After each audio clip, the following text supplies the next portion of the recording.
By not holding boundaries, you're actually creating exactly what you don't want to create in your life.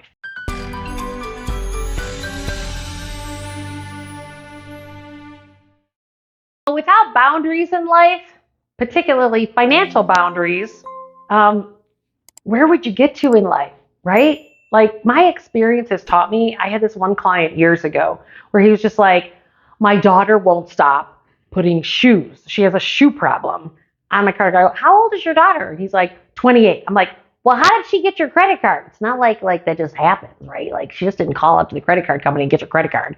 And he said, well, I gave it to her when she went away to college. I'm like, she's 28. He goes, yeah.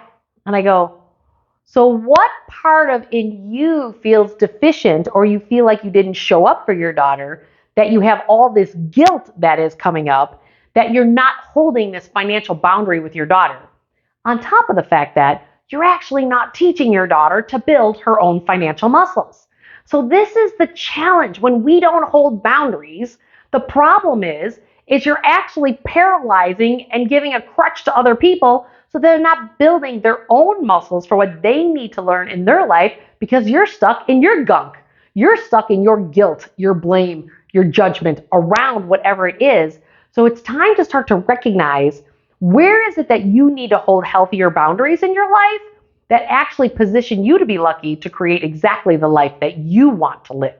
If we don't have boundaries in relationships, your relationships may or may not be authentic. What do I mean by that? Well, I have found over 25 years of working with clients one-on-one, which oftentimes I'm called a marriage counselor or a therapist. It's because of the fact that when you don't hold those boundaries, you're not showing up as yourself. So you're negotiating yourself away, which means that your interface with a partner in relationships, and this could be in a love relationship, a romantic relationship. This could be in relationships at work, at business. It could also be relationships with your family or even with your children. So it's not just romantic relationships, because if you're showing up one way in one aspect of your life, I guarantee you it's leaking into other areas of your life as well. And when you are not showing up authentically you, because you're not holding those boundaries because it makes you sweat, it makes you nervous, you people please, you try to fix it, whatever your shtick is to try to reduce your level of stress, by not holding boundaries, you're actually creating exactly what you don't want to create in your life. And you don't realize it's like a snowball going down the hill that's just getting bigger and bigger and bigger and bigger. So at some juncture in your life, you will have some life experience that is actually going to force you to hold this boundary. And the question is how big are you going to let that snowball get before you actually do something about it and love yourself enough and hold those boundaries, whether it's at work, in your romantic relationships, family relationships, wherever. Because you are the creator of your life. And do you love all those relationships in your life?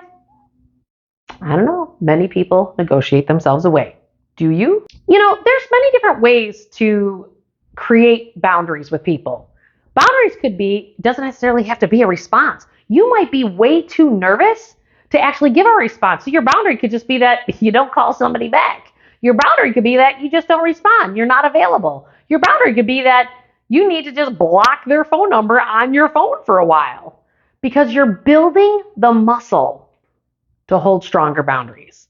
So wherever you're at in this boundary building process, just know any kind of boundary is okay.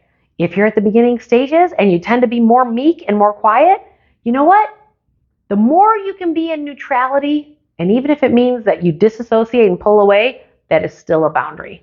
But the key is to build the muscle to eventually get to a place where you can step into your courage and step into your authenticity and be exactly who you are and stand in your power in a state of grace and communicate that boundary to somebody. But that takes time. So allow yourself whatever time it is that you need, because it's okay that you're on the bridge to holding strong boundaries. It doesn't happen overnight because you've built a structure thus far that doesn't hold strong boundaries.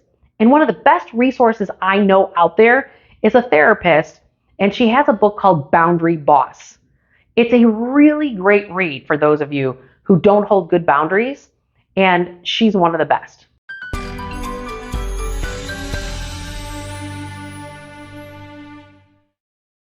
Do you want to experience free coaching based on my 25 plus years as being a financial planner and ask me any question that you want to ask me to help you get past that hurdle in your financial world? I run these free workshops every other month to start to open you up to start to help you get to this next place. The information for my free workshop, click the link below and register, and I'll see you on the next workshop. Don't forget to hit that notification bell and like and subscribe to the channel. Why? Because then you can get more knowledge all the time and be a part of a community that's actually going to lift you up.